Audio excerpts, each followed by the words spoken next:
Sandra Boudimir donc avec nous. Bonjour Sandra, cofondatrice donc de Starburst, l'accélérateur alors que je connaissais grâce à François Chopard, qui est venu d'ailleurs dans cette émission sur le côté New Space.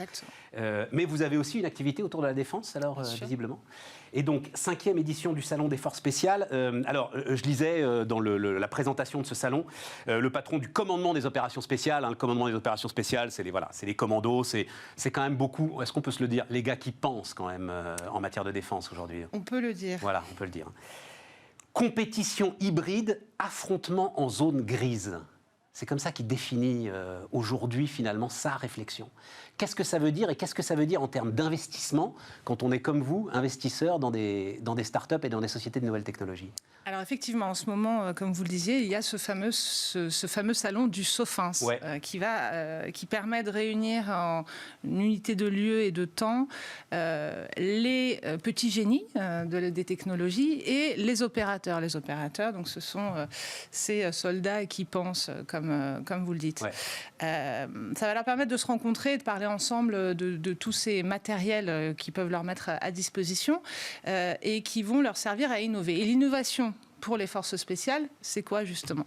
C'est de pouvoir répondre à une question qu'a le chef d'état-major des armées, le président de la République, qui va dire voilà, j'ai un problème, comment on y répond en dehors d'interventions classiques, de la doctrine classique. Et donc, toute cette innovation, elle va servir à répondre à cette question et ça va être tous les moyens qu'on peut leur mettre à disposition. Donc, ça veut dire une palette de moyens énormes parce qu'on est dans des... Mais Sandra, est-ce que je peux... Quand il parle de guerre hybride, j'ai l'impression que j'avais envie de résumer ça, essayer de faire la guerre sans la faire. C'est-à-dire c'est zéro mort, c'est protection absolue du fantassin, c'est tout ce qui tourne autour du drone, c'est-à-dire qu'en fait on est loin du théâtre d'opération et on essaye de s'éloigner de plus en plus du théâtre d'opération. Ça résume un peu toute la démarche ? Alors, guerre hybride, ça veut dire ça. Effectivement, on a aujourd'hui des moyens qui permettent de préserver des vies, de ne pas engager de l'humain au plus proche du combat. C'est une guerre hybride aussi parce que ces moyens technologiques vont permettre de manière robotisée, automatique, d'aller s'infiltrer, d'aller chercher du renseignement, d'aller transmettre de l'information. Et l'homme reste dans la boucle, man in the loop toujours, et c'est l'homme qui va actionner, activer, décider et le plus Man in the loop, vraiment in the loop? Bien sûr, ça c'est la doctrine française et on est très ferme là-dessus, le plus longtemps possible. J'allais y venir à la fin de cet entretien, mais allons-y tout de suite. J'ai oublié maintenant parce qu'ils n'en parlent plus entre les discussions qu'il pouvait y avoir entre Elon Musk et le patron de Facebook dont le nom m'échappe, vous vous rendez compte, je travaille pour Marc. Voilà, Marc, vous l'appelez Marc. Oui, voilà. Je ne sais plus lequel avait... Je crois que c'est Elon Musk qui dit moi je veux investir dans l'intelligence artificielle pour tout arrêter le jour où les robots commenceront à tirer dans les gens dans la rue. Ce sera toujours man in the loop, c'est-à-dire il n'y a jamais l'arme indépendante justement et totalement indépendante. Non, il n'y a aujourd'hui aucune arme létale qui est indépendante et automatique. Et ça, c'est vraiment une doctrine sur laquelle insiste beaucoup Madame la Ministre et sur laquelle sont alignés tous les chefs d'état-major. Oui, mais est-ce que c'est la doctrine des investisseurs? Moi, c'est ça qui m'intéresse.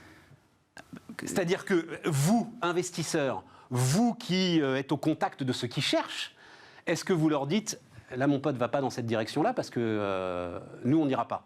Nous, on ne va pas te suivre. Nous, on ne va pas financer des recherches qui pourront amener, c'est ça toute la question que pose Elon Musk, qui pourront amener à ce qu'il y ait une arme létale totalement indépendante de la volonté humaine. Cette question, elle va même au-delà. Elle va même plus généralement dans est-ce qu'on investit dans la défense, dans toute technologie de défense aujourd'hui? Est-ce qu'il faut le faire? Est-ce que les investisseurs le font? C'est un vrai sujet sur lequel on est sur un point d'inflexion. Aujourd'hui, on a vu que depuis plusieurs années aux États-Unis, c'est quelque chose qui est extrêmement, je dirais pas commun, mais qui se fait de manière beaucoup plus évidente que chez nous, où pendant plusieurs années, et je crois qu'on en a reparlé la semaine dernière lors de plusieurs conférences, les investisseurs et les banques privées ont du mal à suivre une société qui a son business model tourné autour de la défense. Or, aujourd'hui, alors là, si on extrapole, on va plus au-delà du soldat des forces spéciales, mais vers les grands programmes. Aujourd'hui, on a quand même, en France et en Europe, lancé récemment 3 grands programmes.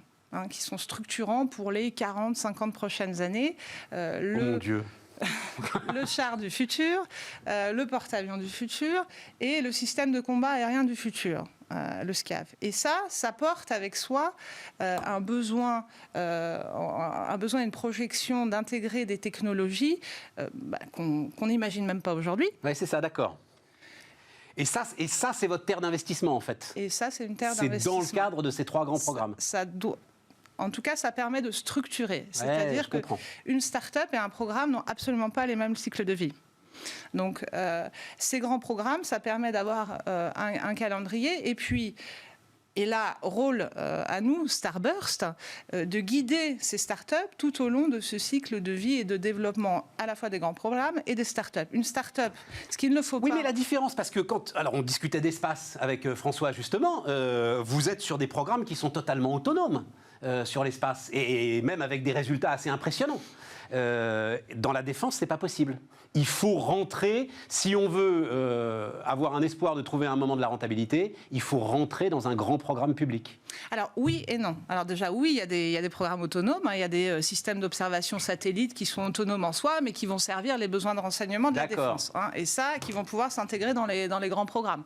Aujourd'hui, on a Unseen Labs, start-up, qui aujourd'hui démontre que plus petite, plus agile, moins chère, plus rapide, a des performances de détection d'objets flottants sur l'eau bien meilleures que des grands systèmes. Comment vous l'appelez Unseen Labs, start-up française. Génial. Voilà, qui a levé. Après, effectivement, il y a des briques technologiques. Et ce qu'il ne faut pas, et ce que les investisseurs ne veulent pas, et c'est là où Starburst a un rôle à jouer, c'est que ces startups soient sous perfusion des programmes de défense, donc complètement en dépendance. Donc le rôle de l'État, c'est pas de les subventionner ad vitam aeternam. Le rôle des industriels, c'est pas de les biberonner. Ils ont assez à faire avec leur recherche interne. Par contre, le rôle de Starburst, c'est que nous déjà, on dit, on en veut plus des nouveaux acteurs. Parce que toutes ces nouvelles briques technologiques, intelligence artificielle, essaim de drones, transmission de données, cybersécurité, vont pouvoir trouver des réponses auprès de nouveaux acteurs plus rapides, plus agiles. Et par contre, il faut pouvoir les laisser grossir et leur trouver des marchés connexes pour grossir. D'autant que, je parle sous votre contrôle, mais c'est sans doute la branche administrative, on va appeler ça comme ça, qui fait en fait le plus confiance aux startups. J'ai été assez surpris de ça, mais...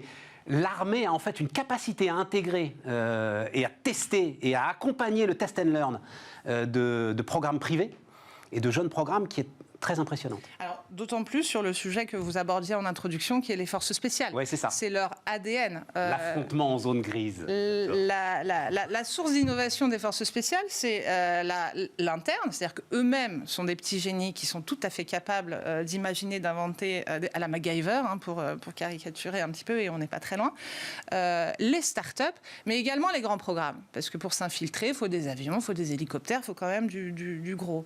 Mais effectivement, eux, ils sont capables, et c'est ce qu'on leur reproche parfois par rapport au programme programmé, à l'innovation planifiée, c'est de développer un peu un truc dans leur coin, et eux ont besoin de petites séries, de remplacer régulièrement, et d'être toujours plus au top que le top. C'est ça.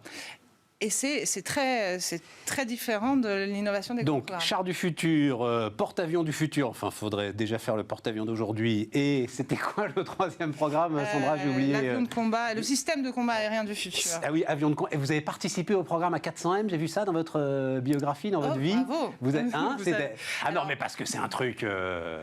C'est-à-dire qu'en termes de coopération internationale, c'est sans doute l'un des plus beaux naufrages auxquels on est. Oui, c'est un beau rétex, retour d'expérience. C'est un des plus beaux naufrages auxquels on est assisté. C'est compliqué la coopération internationale en matière de défense. Alors, je ne dirais pas que c'est un naufrage, c'est pas vrai, c'est un très bel objet. Non, mais après un naufrage, on peut reprendre la mer après. Mais il y a eu un naufrage, voilà. Il y a eu des difficultés. La coopération, alors, ce qui est la caractéristique des programmes qu'on lance, là, c'est qu'effectivement, ce sont des programmes qui qui vont devoir se lancer en coopération. Et on l'a vu récemment, jusqu'à il y a quelques jours, on était en haleine du Bundestag. Sur l'avion de combat du futur, etc. Le budget ou pas. Bon, c'est compliqué, c'est très lent, c'est pas le rythme de l'innovation, quoi. Ce sera le challenge de voir si la France, en tant que grande nation de défense, va pouvoir être capable de fédérer ses partenaires européens pour dessiner ensemble les systèmes opérationnels du futur.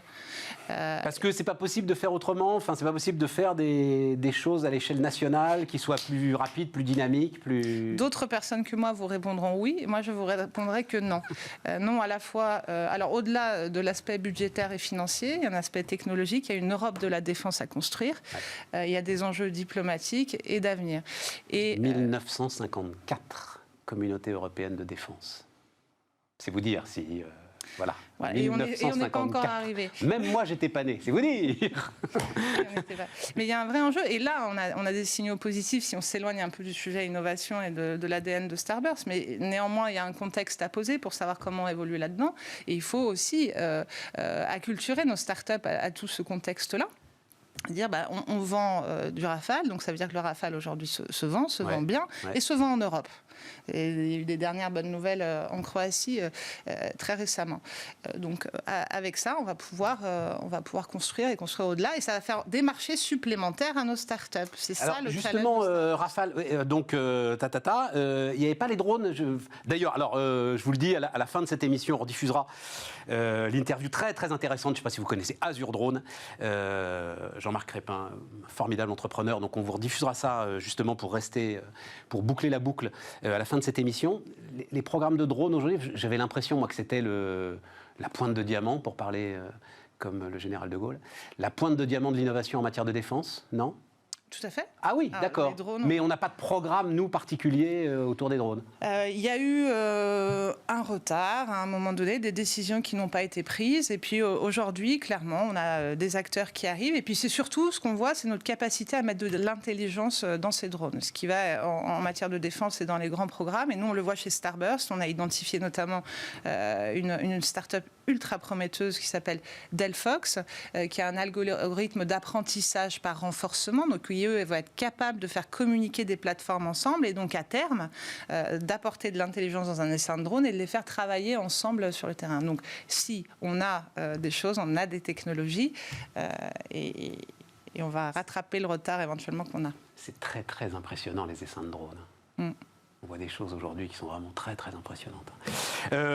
Ok Sandra, enfin en termes de volume d'affaires, si on prend en France l'ensemble des startups aujourd'hui qui peuvent contribuer à cette recherche en défense, ça représente, enfin vous avez une idée juste pour conclure cette interview ? Nous, justement, Starburst, en tant que premier accélérateur mondial d'aéronautique, du spatial et de défense, donc aux applications ASD, on est complètement à la manœuvre pour identifier et accompagner ces startups. Je reviens sur les chiffres. On identifie dans le monde chaque année 2500 startups. Qui correspondent à nos critères à accélérer avec des applications aérospatiales défense. Et on va dire que la moitié, voire les 3/4 d'entre elles ont potentiellement des possibilités de développement dans la défense. Donc il y a du dynamisme. Il y a du dynamisme. Sandra Boudimir, donc cofondatrice de Starburst, était notre première invitée sur Bismart. Maintenant, on va aller dans quelque chose de bien plus traditionnel. L'automobile.